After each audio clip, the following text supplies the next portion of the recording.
Boa noite, senhoras e senhores. Continuamos aqui nossa série de sabatinas, TV Guará Jornal Pequeno. Hoje com a professora, doutora Cláudia Durans. Cláudia Durans é mestra, doutora e integrante do Departamento de Serviço Social da Universidade Federal do Maranhão há 24 anos. É também diretora licenciada da Apruma. Cláudia Durans iniciou a militância no começo da década de 80, no PT. Mas em 92, deixou o PT e, com várias companheiras e companheiros, fundaram o PSTU no Maranhão. Nas eleições de 14, foi candidata a vice-presidente ao lado de Zé Maria. 12 e 14, não é isso, professor? 10 e 14. 13 e 14. Hoje está aqui para a nossa sabatina e hoje estamos com Emanuel Pascoal, John Coutrin. A ausência do velho Saldanha em função de uma virose que o acometeu e impossibilitou sua presença. Mas nós vamos tentar substituí-lo, que é sempre muito difícil. Senhores, a candidata. Hoje o John Coutrin vai me ser dessa vez. Muito obrigado, John. Boa noite, candidata. Boa noite, Emanuel. Boa noite, John. Boa noite, Américo. Boa noite, querida. Candidata, a gente vai começar essa nossa sabatina com um tema muito importante que diz respeito à educação. Eu estava lendo sua proposta de governo, seu plano de governo para a Prefeitura de São Luís, e menciona a questão da destinação de pelo menos 10%, correto, do PIB e mais 30% do orçamento municipal, especificamente para a educação. Talvez, a partir deste dinheiro, seja possível realizar algumas das propostas que são apontadas, principalmente no que diz respeito à garantia de vagas para todas as crianças e adolescentes em creches e escolas. E a senhora menciona um outro ponto muito importante que diz respeito à contratação. Concursos para professores e efetivação dos atuais contratados. Há quem diga que a Prefeitura não tem dinheiro para isso. O dinheiro viria desse orçamento destinado, desse valor destinado? Como é que a senhora pensa isso? Como é que isso funcionaria na prática? Então, Emanuel, educação é um dos temas mais importantes para a vida da classe trabalhadora, até como forma de ascensão horizontal, né? Você pode ter uma certa mobilidade social através da educação.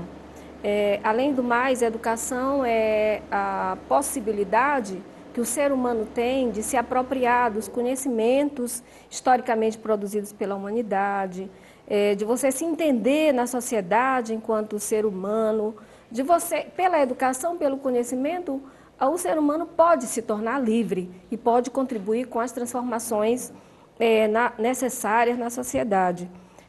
Infelizmente, a situação da educação no nosso estado é muito grave. É muito grave porque, historicamente, os gestores não têm tratado a educação pública destinada aos filhos da classe trabalhadora com dignidade. Nós precisamos de uma escola digna, de uma escola em condições efetivas de receber as nossas crianças. Porque a escola particular, até a escola de elite, tem todas as condições adequadas para as crianças se desenvolverem e as escolas dos filhos da classe trabalhadora não têm essa condição. Muitas das vezes faltando água, que é uma questão básica, as salas muito quentes, sem infraestrutura, sem segurança. Então, nós do PSTU achamos que tem que ser destinado dinheiro público para a educação pública e não pode fazer arremedo. Nós temos que destinar para sermos efetivamente construir 10% do PIB, porque a educação não passa só pela questão do município, tem que se considerar a destinação nacional do Fundeb, de toda a destinação dos impostos nacionais e a fatia do PIB para a educação. Então, há uma luta histórica da qual nós fazemos parte, inclusive eu como diretora do Andes, que estava à época e agora também sou, mas estou afastada por causa das eleições. Nós levantamos essa luta forte no Brasil por 10% do PIB, isso para imediatamente, né, para iniciar uma transformação na educação pública brasileira. E 30% do município. Isso, para atingir a meta de toda criança na escola.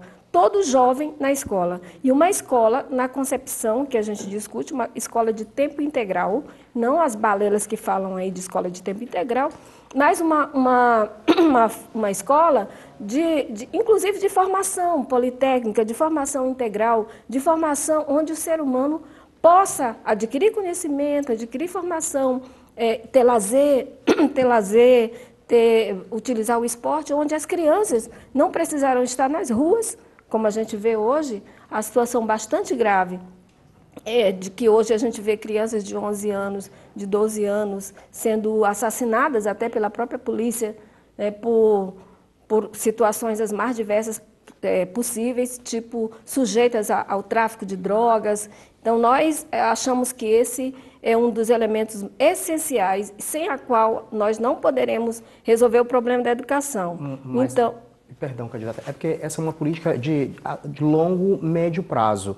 De imediato, a gente pensa que não é possível fazer a execução disso dessa forma, até por conta da situação das escolas que nós temos atualmente. Que eu falo em termos estruturais, você mencionou muito bem problemas de falta de água, falta merenda, enfim, são problemas dos mais diversos que, de repente, não dariam no período tão curto, digamos, no primeiro ano de governo, já implantar situações como essa. Essas são metas que a senhora propõe a médio e longo prazo, e num primeiro momento, o que seria possível ser feito? No primeiro momento, eu tenho dito nas entrevistas que eu tenho dado que a Prefeitura do Maranhão, de São Luís, tem 2 bilhões e 700 e alguma coisa de orçamento, mas a população não vê isso. Né? Nós temos uma dívida que está sendo, de 2013, 300 milhões e alguma coisa, e passou só no ano de 2015 para quase o dobro. O que foi essa dívida? Foi contraída a partir de quê? Né? Nós exigimos, uma prefeitura do PSTU vai fazer auditoria nessas contas, para saber para onde foi esse dinheiro, para saber onde foi aplicado, e nós temos dito corrupto e corruptor na cadeia. É assim que nós entendemos. E nesse sentido, só aí a gente já suspender dívida, pagamento de dívida, deixar de gastar, por exemplo, quase 13 milhões com propaganda que beneficia a imagem do prefeito e não o que realmente acontece na cidade. Então, é uma inversão completa de prioridades para a saúde, para a educação, para o transporte, porque a principal proposta do PSTU, a principal proposta nós vamos pegar esse recurso que nós temos de 2 bilhões de 2016, que é o estimado, 2016, 2 bilhões e 700 e alguma coisa, 2 bilhões e 700 e poucos mil, eu sou assistente social, viu? Então, o funcionamento da minha cabeça para números é meio complicado. Então, esse valor nós vamos colocar à disposição da população de São Luís para a constituição dos conselhos populares. E os conselhos populares é que definirão 100% desse orçamento. Quais são as prioridades? Vai por quanto para a educação? 100% do orçamento. Decidido pelo conselho. Essa é a proposta do PSTU. As pessoas às vezes se espantam, mas eu gosto de dizer o seguinte. Eu estou espantado. Lembrar, eu até tenho dito, 3%, o orçamento participativo que o PT desenvolveu, o PDT também fez alguma coisa, era 3%, 10%, 4%, 10%. Mas isso aí fazia pobre brigar com o pobre para dizer para onde vai o asfaltamento da rua, para onde vai isso, para onde vai aquilo. Nós queremos que a população defina em torno de 100%, porque nós somos um partido socialista. E se vocês me entendem o significado disso, nós queremos que quem gera a riqueza, quem produz a riqueza social, que é a classe trabalhadora, mas que essa riqueza é apropriada por um punhado de pessoas, nós queremos que essas pessoas aprendam a dirigir, aprendam a gerir, se esforcem, façam o exercício para administrar a sociedade, porque nós queremos que a classe trabalhadora administre, que é uma sociedade planificada, que é uma sociedade socialista, é o que nós pensamos do ponto de vista estratégico. Candidato, eu estava observando o seu plano de governo e a senhora fala lá que a competência dos problemas de São Luís, das cidades, não é só do governo municipal, mas também do governo federal e estadual. E eu lhe pergunto, a senhora se elegendo prefeita, mas vai estar no governo do estado o Flávio Dino e vai estar na presidência da República o Michel Temer. E na presidência da República é totalmente diferente do que a senhora pensa, dos seus propósitos, seus planos de governo. Eu queria saber como é que a senhora vai administrar, tendo o contraponto, as ideias diferentes, o orçamento diferente, tendo o governo federal não atrelado às mesmas propostas suas, o mesmo orçamento. Como é que vai ser isso? Veja, nós temos a arrecadação, a receita, que é de obrigatoriedade do governo federal e do governo estadual, o repasse para a prefeitura. E nós temos esse montante de recursos. O que eu estou dizendo, né, em todas as entrevistas que eu estou dando, é que a nossa relação com o governo Flávio Dino, a relação com o governo federal, é uma relação institucional, dentro das prioridades definidas através dos conselhos populares. Definidas as prioridades, vamos aplicar. Agora, uma vez aplicado, é insuficiente, nós vamos, junto com a população, exigir de quem quer que seja, do governo federal de plantão e do governo estadual de plantão. Está me entendendo? Sim. E nós vamos atrás. Agora, para isso, por exemplo, o governo Temer está colocando a emenda 241, que desestrutura por completo a educação destinada à educação pública. O governo Dilma retirou também, contingenciou o orçamento no início do ano. Então, por isso é que eu digo, o desmonte da educação pública, os cortes que se faz diante da crise, é exatamente nos setores mais importantes, nas áreas mais importantes para a população. Educação, saúde, meio ambiente. Então, nós não podemos aceitar. Por isso, a nossa luta não pode... Tem candidatos que estão prometendo mundos e fundos que vão fazer e acontecer. Mas nós vamos ter, junto com a população brasileira, de exigir, de derrotar esse ajuste fiscal que está sendo proposto desde o governo Dilma e agora muito mais acelerado pelo governo Temer. Candidato, o primeiro bloco está esgotando, eu só queria fazer uma observação, que eles cortam com muita facilidade verba de educação, mas não tiram um centavo da cota das secretarias e Ministério de Comunicação. A gente volta já em um instante só.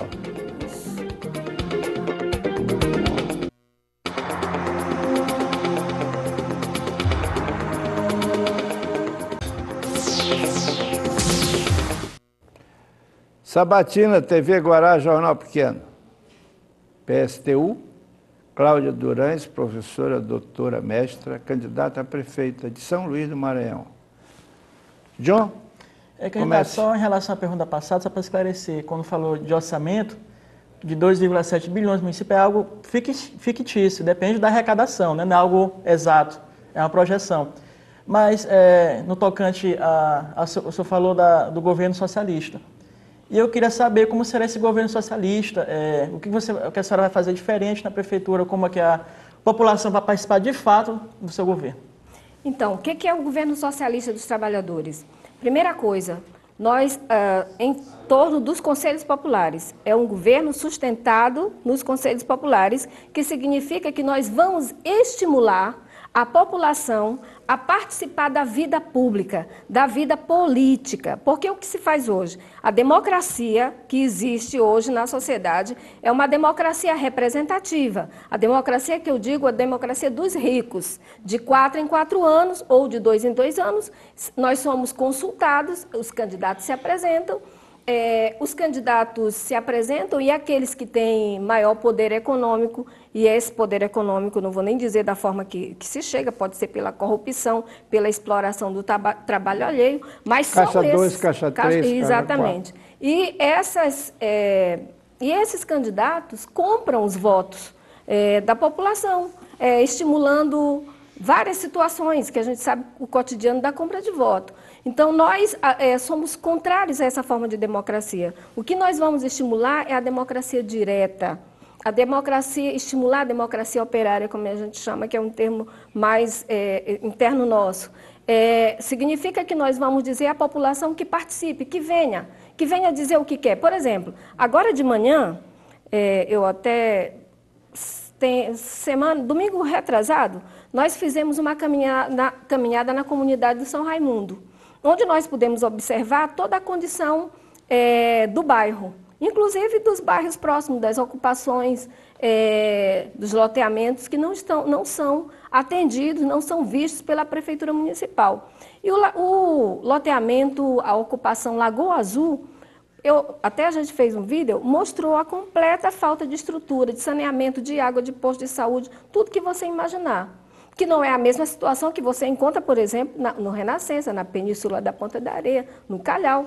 Então, hoje a comunidade se reuniu e fechou lá, exigindo o quê? Fechou, fez um protesto, exigindo asfaltamento e melhoria nas condições do bairro. A população não sabe fazer isso? Sabe.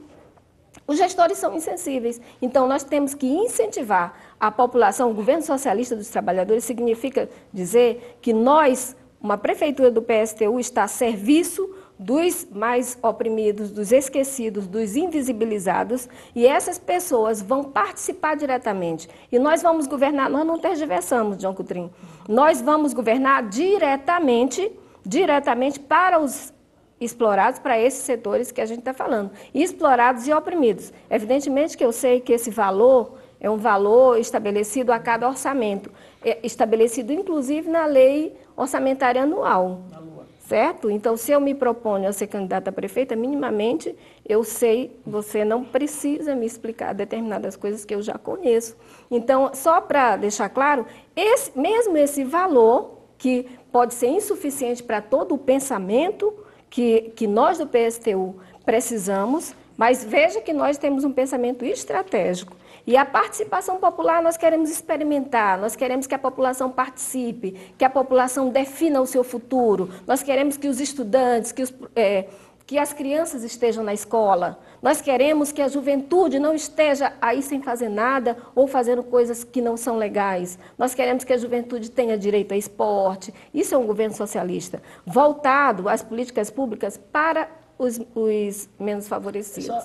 E não governando para os grandes empresários, seja de qual for a área. Porque quando se fala em governo socialista, você pensa logo, vai ser igual ao governo de Cuba, vai ser igual a Venezuela, com Hugo Chávez, não é? Isso, as pessoas que não têm conhecimento. Posso te explicar um pouquinho melhor. Isso. Eu tenho uma coisa que eu acho muito legal de explicar. O Marx, ele pensou toda a teoria, junto com Engels, que são os elaboradores da teoria do materialismo histórico dialético, e outros aplicaram, inclusive o Stalin na Rússia e outras experiências que não deram certo. Aplicou mal. Então, a gente falava ainda há pouco do Shakespeare. Shakespeare, maravilhoso, escreveu. Então, quer dizer que um grupo de teatro que ensaie uma peça de Shakespeare e faça mal, a culpa é de quem? É de Shakespeare? Portanto, o governo socialista dos trabalhadores, entendeu, né? Entendi. O que nós estamos dizendo é que a teoria marxista, a teoria leninista, a tradição marxista nos deixou um material fantástico para que a gente elabore e pense uma nova sociabilidade. Então, quando o PSTU coloca uma candidatura, evidentemente que nós sabemos o que fazer hoje e agora, mas também nós pensamos isso estrategicamente, pensando uma sociabilidade futura também. Alguma coisa, Pascoal? Não, vou fugir aqui um pouquinho do marxismo, mas ficando nessa seara, candidata. A senhora mencionou há pouco as questões das ocupações populares, certo? Que são diversas aqui em São Luís. Tem bairros que às vezes aparece um nome que eu digo, nossa, isso aqui mesmo em São Luís A gente acaba desconhecendo muito dos bairros que tem na nossa cidade. E a senhora mencionou no bloco anterior a questão da participação popular, como vem falando diversas vezes, a importância da participação popular em um possível governo seu, em uma possível administração sua. Uma das grandes críticas que tem, inclusive, no seu programa de governo diz respeito à lei de zoneamento e a forma como se deu a questões das discussões a respeito dessa lei na atual gestão, com a ausência da publicidade, né, a falta de convite, e isso a gente pôde constatar, de certa forma, que as audiências públicas estavam sempre muito esvaziadas, que eram justamente para discutir a participação nas mudanças, nas alterações necessárias na lei de zoneamento da cidade. Daí eu pergunto para a senhora, de que forma a senhora pretende rever que foram feitas de fato todas as audiências, com participação baixa, mas foram. O que o governo do PSDU pretende fazer na sua administração? Vai suspender tudo que já aconteceu? Pretende fazer novas audiências? De que forma vai se dar essa participação popular para que se tenha um consenso nesse sentido de uma melhor administração no que diz respeito à lei de zoneamento? Nós participamos da 6ª conferência da cidade.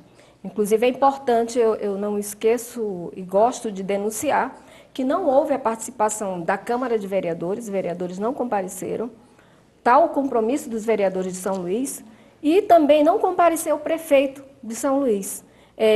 Tamanho o compromisso do prefeito Edivaldo Holanda Júnior.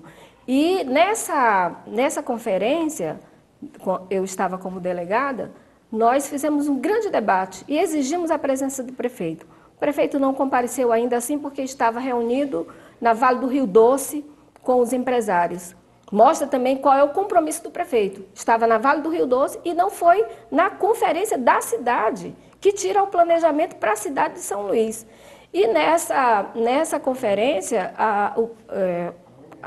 as comunidades, os conselheiros, apresentaram uma série de reivindicações. Uma prefeitura de São Luís assume, pelo PSTU, assume as reivindicações que foram apresentadas pelas comunidades. Reivindicações que passam por anular toda a fraude que foram as audiências públicas, que aquilo não foi sério. Nós, inclusive, lutamos muito para desmontar. Sério? Não foi divulgado, pouca participação e organizada para favorecer, por exemplo, a ausência dos poderes, mas e grande presença do empresariado. A pouca participação, ela se deu em foram 14 audiências, se não me engano, realizadas em vários pontos da cidade, 12, em vários pontos da cidade, e a baixa audiência foi em todos os locais. Foi na Coab, foi no Calhau. Por que não foi divulgado? Porque não há um estímulo efetivo de participação, para que a população participe, porque o que eles querem efetivamente é alterar o plano diretor, para aumentar o gabarito dos prédios na cidade, e isso aí a população não quer, para continuar, para entregar essa zona, essa parte rural, para porto, retroporto, para as indústrias, e nós não concordamos com isso. Nós defendemos que seja criada conforme a comunidade quer, a reserva de Itauamirim. É isso que nós vamos implantar e proteger as comunidades tradicionais. E não deixar que sejam destruídas, como é o planejamento que está sendo encaminhado. Professora, esse progresso estrábico, cego, burro, doido, que acaba com o meio ambiente, que arrebenta todas as possibilidades de sobrevivência de uma região, no nosso caso uma ilha, como é que o PSTU se posta diante disso de uma forma mais enérgica e, num caso de, por exemplo, que a senhora não alcance a vitória, como é que o PSTU se manterá enfrentando essa luta? A nossa vida, não só a minha em particular, mas de todos os militantes do PSTU, é pautada na luta. Nós, no momento das eleições, nós estamos aqui apresentando as nossas propostas. Agora, veja, nós temos 6 segundos, que não dá nem o finado Enéas conseguir dizer em 6 segundos alguma coisa. Meu nome é Enéas. Então, nós temos 6 segundos e o impedimento de participar na maior parte dos debates, exceto a Guará, que convidou, né? Mas a nossa vida é pautada na luta cotidiana. O projeto que o PSTU apresenta não é um projeto elaborado por técnicos, por cabeças iluminadas, mas síntese, nem da minha cabeça em particular, é uma síntese das lutas, das exigências do nosso povo, da nossa classe, porque nós estamos em todos esses setores na participação efetiva. Então, sendo eleita, nós sabemos o que fazer. Em não sendo, nós vamos continuar na luta contra a implantação desses projetos que destroem a natureza. A forma como o setor imobiliário foi tão beneficiado nessa cidade. O Maranhão foi o 4º estado a receber maior quantidade de recursos do Minha Casa Minha Vida. Mas quem se beneficiou efetivamente desses recursos? Nós vamos ver empreiteiros, o setor imobiliário riquíssimos. E na hora que acaba, que entra a crise, o que eles fazem? A primeira coisa é demitir a classe trabalhadora, é demitir o setor da construção civil. Uma situação de completa perversidade e construindo de qualquer forma, sem nenhum planejamento, em cima dos nossos mananciais, em cima das reservas, jogando o esgoto a céu aberto nas praias, nos rios, uma completa irresponsabilidade. Sendo que São Luís do Maranhão é um município que tem uma cobertura de 8%, 8, alguma coisa Isso, por cento em termos do saneamento. Candidata, isso é esses condomínios terríveis, que eu subestimo de alguns, eles, para que eles existam, eles têm que ter um alvará de construção da prefeitura e, infelizmente, esses alvarás foram dados. Nosso bloco está esgotando esse segundo bloco, a gente volta já já, é 1 minuto só.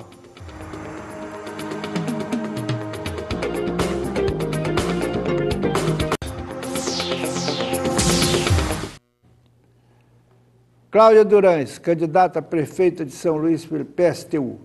Hoje na Sabatina TV Guará, Jornal Pequeno. Ela aqui respondendo perguntas de Pascoal e de John Coutrin.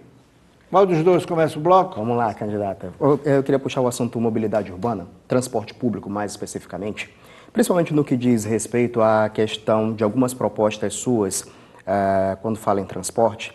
Elas falam a respeito da redução no preço das passagens do transporte coletivo que nós temos hoje, obviamente, né?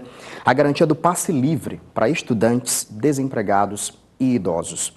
Eu lhe faço uma pergunta. Isso não vai espantar os empresários que hoje trabalham nesse setor? Que tipo de interesse eles teriam em continuar trabalhando em São Luís a partir desse sistema que está sendo proposto? É isso mesmo, Pascoal. Nós queremos espantar, botar para correr esses empresários, que eles já lucraram muito em cima do sofrimento do nosso povo. Transporte público é um direito constitucional, direito de ir e vir da população, que está atrapalhado exatamente pelo lucro exacerbado dos empresários, que eu chamo até os tubarões das empresas de transporte, que é uma máfia local, é uma máfia nacional, e nós temos que combater isso. Nós queremos garantir transporte de qualidade, que passa, do ponto de vista da mobilidade, passa por recuperar as vias de São Luís, porque é um absurdo. Você, por exemplo, passa ali já tem os problemas mais graves, mas só o fato de, ali no retorno da Forquilha, ter uns buracos e umas lombadinhas naturais, elevações, ali já retém o trânsito. Você pensa que aconteceu alguma coisa, não é nada não. É só porque o carro reduz e todo mundo vai reduzindo, e para aquela situação ali já é bem grave. Então, recuperar as vias com asfalto decente. Nós temos dito que parece que há uma máfia também disso aí, porque tem que recapear todo ano. Não parece, Pois é. Por que a prefeitura tem que recapear todo ano? Algum interesse está servindo. Então, além de recuperar as vias, nós temos que ter transporte de massa, que parece que, pelos estudos, é efetivamente o veículo longo sob trilho, mas que, se você perguntar à população, como eu tenho colocado a proposta, através dos conselhos populares, a população vai te dizer direitinho o que é. O BRT também parece que também é uma alternativa. Nós temos que resolver o problema dessa população que sofre da área Itaquibacanga, de trazer esses vagões que estão aí, poderiam ser colocados ali para resolver o problema imediato. Por que o prefeito não fez? É um estudo que a senhora pretende fazer também, a utilização do VLT, ainda pensando no projeto original? Porque 7,5 milhões jogados assim, eu já disse, quem fez isso, quem cometeu esse crime, devia estar na cadeia. Não está porque a sociedade facilita. Eu pergunto isso, candidata, porque teve propostas aqui, inclusive, sobre a questão de colocar o VLT para ir para a praia, enfim, sair da litorânea para a Lagoa da Jansen. Tem gente que estuda fazer, enfim, projetos dos mais diversos. Né? Então, a nossa linha, nossa proposta nessa linha que eu estou te falando, que tem que ter prioridade do transporte coletivo, né, de massas, em detrimento do individual. A outra coisa é a prioridade. O passe livre, que sim, é uma das e perguntas o passe que ele livre, fez. Que nós estamos dizendo, na verdade, é mais que isso. Nós queremos a redução da tarifa, nós queremos passe livre para desempregados, para estudantes, para idosos, mas é rumo à tarifa zero. Porque se tirar os empresários de ônibus,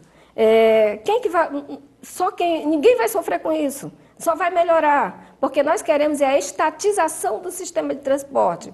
Dinheiro público para destinar à locomoção, ao bem-estar da vida da nossa população. E outra coisa que é extremamente perversa, não tem um sinal sonoro na cidade, nem mesmo naquele caminho que vai para a escola de cegos. Então, nós temos que dar dignidade às pessoas que precisam se mover, porque aqui a prioridade, como nas cidades em geral, a prioridade são os carros, os automóveis que levam uma pessoa, uma família, né? Mas a pessoa que precisa se deslocar, o cadeirante, pelas calçadas, São Luís não tem calçada. Se você precisa caminhar em alguns espaços, é até difícil.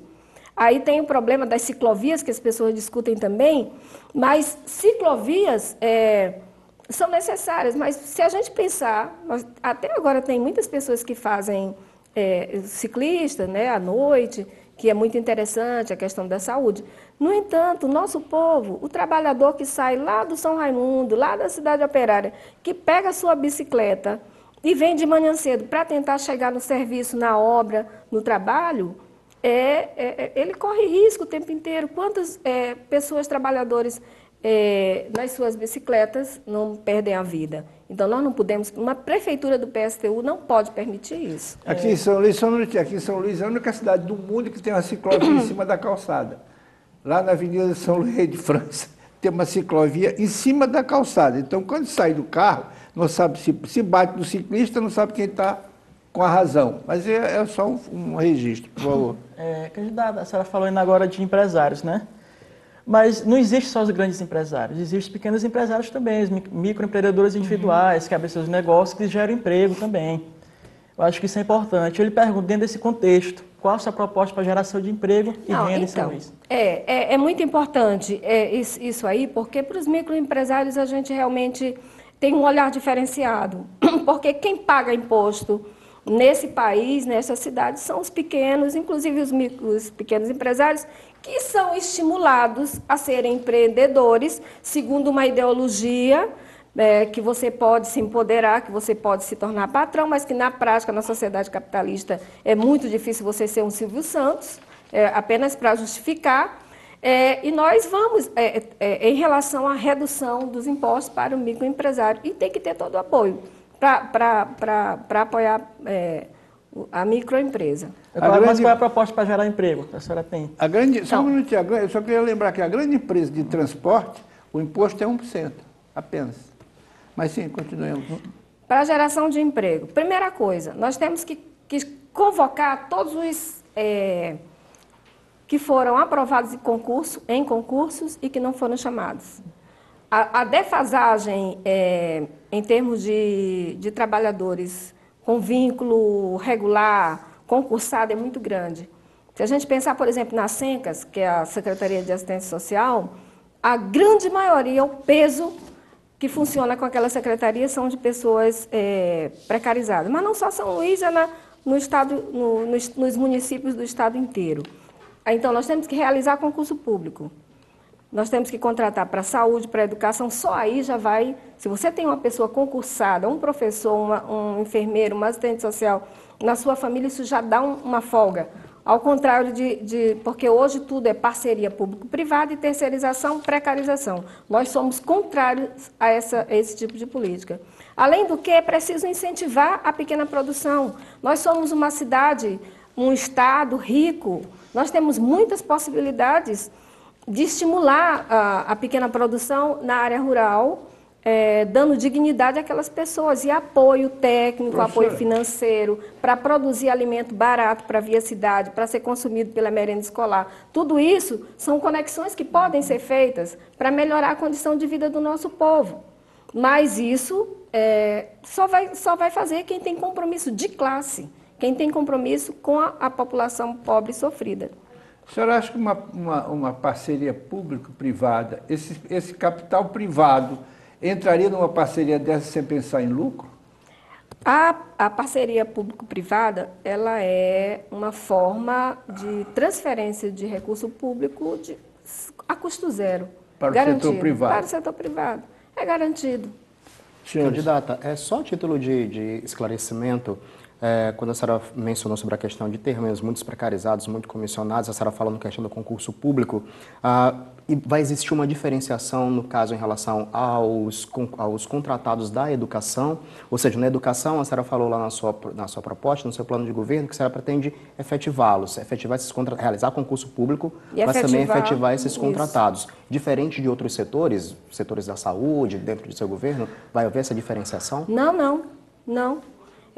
Exatamente, nós queremos para todos os setores, principalmente as áreas destinadas a atender as políticas públicas que atendem ao nosso povo, são prioridades.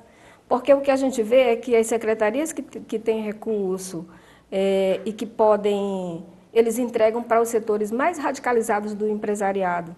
E as políticas públicas são relegadas a fazer politicagem de qualquer forma, sem recurso necessário. Então, nós vamos ter a inversão completa de prioridades. E, candidata, os seus auxiliares, os seus secretários, serão para o concurso público também? Olha, eu digo que eu trabalhei como assistente social no Estado. E na prefeitura não deve ser diferente. É uma coisa triste, porque em determinado governo estão lá os ligados àquele governo que ficam lá em cima, no topo dos cargos.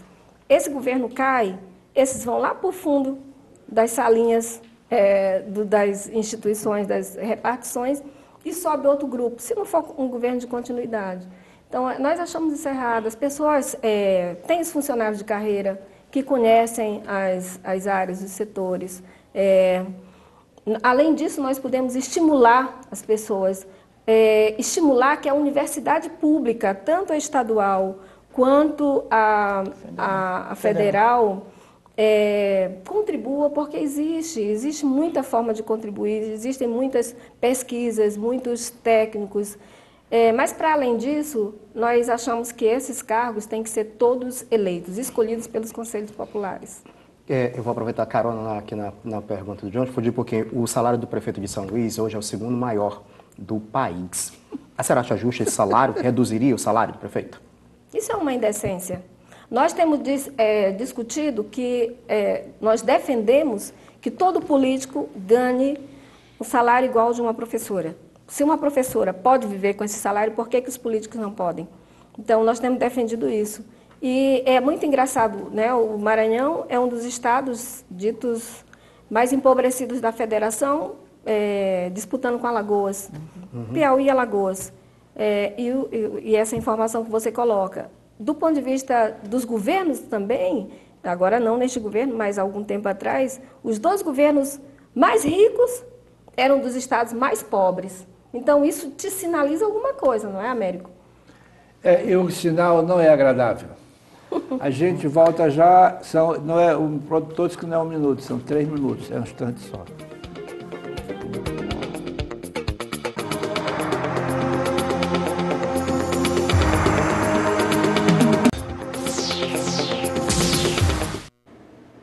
Sabatina, TV Guará, Jornal Pequeno, PSTU, Cláudia Durães. Professora, São Luís vocacionalmente é uma cidade cultural. Não percebo nos governos uma preocupação muito forte com a cultura como um fato popular, mas sim como uma festa. Essa distorção de transformar um bem cultural no produto turístico corre o risco de prostituir os dois. Como é que o PSTU olha isso? A cultura, o conceito que nós trabalhamos, o conceito de cultura como um modo de vida que passa pela questão econômica, social, política, a formação histórica de um povo, ou seja, a identidade de um povo. São Luís, como você fala, é uma cidade muito rica. Um povo trabalhador, um povo indígena. Deixa eu só interromper. Quando se diz a cultura do Maranhão é rica, todo mundo pensa logo que tem tambor de crioula, bomba boi, lelê, não sei o que. Não, eu falo cultura rica de hábito. Disso aí, de vivência de povo. De povo. Por favor, continue. Formado pelos indígenas, que quando os europeus invadiram, aqui o Pão-Açu era os tupinambás, né? Do povo negro, trazido de África e que gerou a riqueza e que trouxe todas as suas, a sua cultura, a sua religiosidade, e também os europeus que aqui vieram, que formaram este povo no país inteiro, mas em particular aqui nós estamos falando de São Luís. O que os governos, o que a oligarquia historicamente fez, foi beneficiar se utilizar dessa cultura, desse modo de vida, desse modo de ser, dessa identidade cultural do nosso povo, de forma a espetacularizar. Isso nós não podemos concordar. Favorecendo grupos, utilizando essa cultura de uma forma, inclusive, usando a cultura do nosso povo. E aí, particularmente, eu me sinto muito até ofendida do nosso povo negro em benefício das oligarquias dos grupos dominantes. Então, nós defendemos uma concepção de cultura e utilização de incentivo à cultura a partir do cotidiano, a descentralização, porque aqui nós temos teatro maravilhoso, nós temos isso, aquilo, mas tudo centralizado. É preciso descentralizar. É preciso apoiar, é preciso que as escolas se tornem centro de cultura, que funcionem no noturno, que funcionem no final de semana, para ajudar a nossa juventude a sair das ruas, a estar envolvida. Quando a juventude tem a oportunidade, ela é estimulada, ela experimenta a dança, a música e diversas formas de expressões artísticas. Nós também achamos que devemos descentralizar. Eu, quando era jovem, sou do bairro da Liberdade, já falei para muita gente, nós tínhamos, por nossa força, sem estar pedindo dinheiro a ninguém, embora eu acho que seja importante que o dinheiro público da cultura, o orçamento da cultura, 2% que nós defendemos, seja destinado para a população, né? E que se discuta isso através dos conselhos populares de cultura, como vamos destinar esses recursos. Então, nós brincávamos, dancei quadrilha a minha vida inteira, quando era jovem, adorava, era muito bom organizar e dançar. E a nossa quadrilha era uma quadrilha crítica à situação posta lá no bairro da Liberdade. Então, é possível, Já sim. era Cláudia Durães. Eu comecei a participar desde muito cedo, desde os 16 anos. A injustiça é tão grande, professor, que a bandeira do Maranhão tem as listas vermelha, branca, que seria a participação na formação dos índios, dos brancos e dos negros. A tira negra só tem duas, que a contribuição maior foi dos negros, só tem 2 tirinhas pretas. Mas, nós somos contra a forma como se estimula o financiamento da cultura, através da Lei Rouanet. Nós não concordamos com isso. Por que a senhora não concorda? Porque é parceria público-privada, é isenção de impostos para grandes empresários. Aí lança os editais, é isenção de impostos. Isenção de impostos de empresários, o que significa? Significa que estes empresários não pagarão seus impostos destinados à educação e à própria professora, cultura. Não é bem isenção, é deslocamento do dinheiro dali para a cultura. Mas nós não achamos que deva ser assim. Nós achamos que os empresários têm que pagar os seus impostos. E a partir daí, sob o controle do Estado... Mas ele paga, o governo é que abre mão. Pois é. Liberar para destinar para outro setor. Isso. Nós somos contra essa forma. Tem que ser sob controle. Então, a cultura seria... 2% do orçamento destinado à cultura. E também as brincadeiras que se organizam, até hoje a gente escuta pelo rádio, não pagaram, não fez isso, não fez aquilo. Parece que consta que se contratou, tem que pagar. Pois é, se contratou, tem que pagar. Tem que ter um planejamento. Não tem orçamento?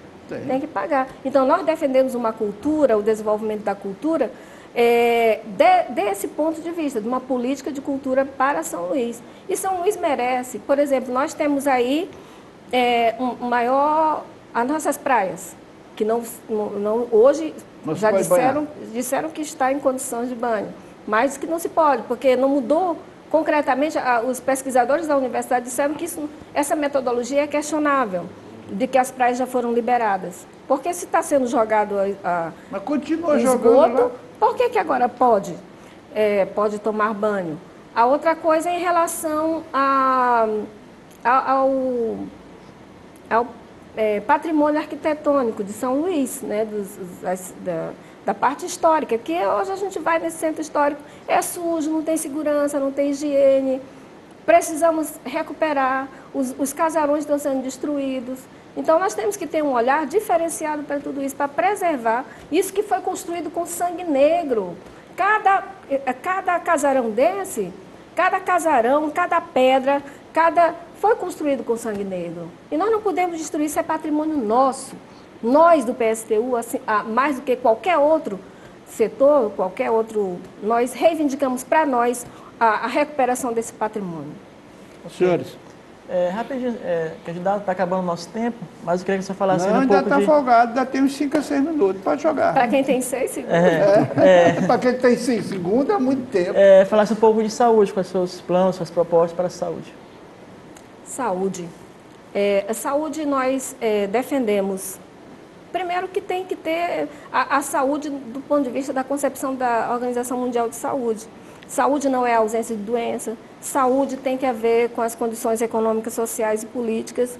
E tudo isso que nós falamos é saúde. Porque quando você sai de casa, pega um ônibus, você se estressa, você adoece, você pode cair, da forma como esse transporte é colocado em São Luís, isso tudo vai afetar a saúde da população. A falta de emprego. Mas, para além disso, nós temos que tratar o saneamento básico. A cada dólar aplicado em saúde, isso aí é uma que todo mundo já conhece, 3 são economizados em saúde. Nós defendemos melhorar a estratégia de saúde da família. Esse tipo de proposta aqui, várias pessoas vão dizer, vários candidatos já disseram, melhorar a estratégia de saúde da família, melhorar a rede de atendimento básico, construir efetivamente postos descentralizados, as unidades básicas de saúde, construir hospital de urgência e emergência, que São Luís precisa, mas também construir um hospital de alta e média complexidade, porque o que nós estamos vendo aí é privatização, inclusive do hospital universitário, através da EBSER, que agora tem se proposta até de transformar em capital privado. Então, não pode ser assim. Nós defendemos 10% da educação, da mesma forma da educação, do PIB para a saúde e 15% do orçamento para 15% do orçamento municipal para a saúde. Candidata. 10% para a educação, 15% para a saúde. 10% do PIB para a educação do PIB. E 10% do PIB para a saúde. Candidata, eu queria que a senhora respondesse rapidamente. Dos 6 candidatos que por aqui já passaram, pelo menos 2 defendem o armamento da Guarda Municipal. A senhora é favorável ou contra essa proposta? E de que forma a senhora pretende trabalhar com a Guarda Municipal? Nós somos contrários. Segurança pública é um dos itens importantes que a população se preocupa. Nós somos contra essa forma, não podemos militarizar, na verdade, não concordamos com o armamento. Na verdade, nós lutamos, o PSTU luta nacionalmente pela desmilitarização da Polícia Militar. Nós não achamos que a Polícia Militar que é preparada como se fosse para guerra, mas uma guerra contra quem? Contra o nosso povo. Nós não concordamos que a Polícia Militar aborde as comunidades pobres, a juventude, da forma como aborda. Se há uma condição social, uma questão social crítica, é responsabilidade da sociedade e dos gestores. Então, tem que ser uma guarda preparada, inclusive compreendendo a situação econômica e social, inclusive compreendendo o que é machismo, o que é homofobia, o que é racismo. Não pode ver um jovem negro, uma criança negra já abordar como se fosse marginal, porque ser pobre, ser negro neste país, nessa cidade, como em todo lugar, já é criminalizado, entendido como marginal, e não pode ser a criminalização da pobreza dos negros. Candidato, infelizmente o seu tempo está esgotando, mas a senhora tem bem mais do que os 6 segundos do PSTU. A senhora tem 1 minuto e meio para falar com os seus eleitores. Eu queria dizer que hoje os bancários nacionalmente iniciaram uma greve. O PSTU apoia a greve dos bancários contra a sangria dos banqueiros. Todo mundo aqui sabe que todo trabalhador paga caro aos bancos. É um dos setores que mais enriqueceram nesses últimos tempos.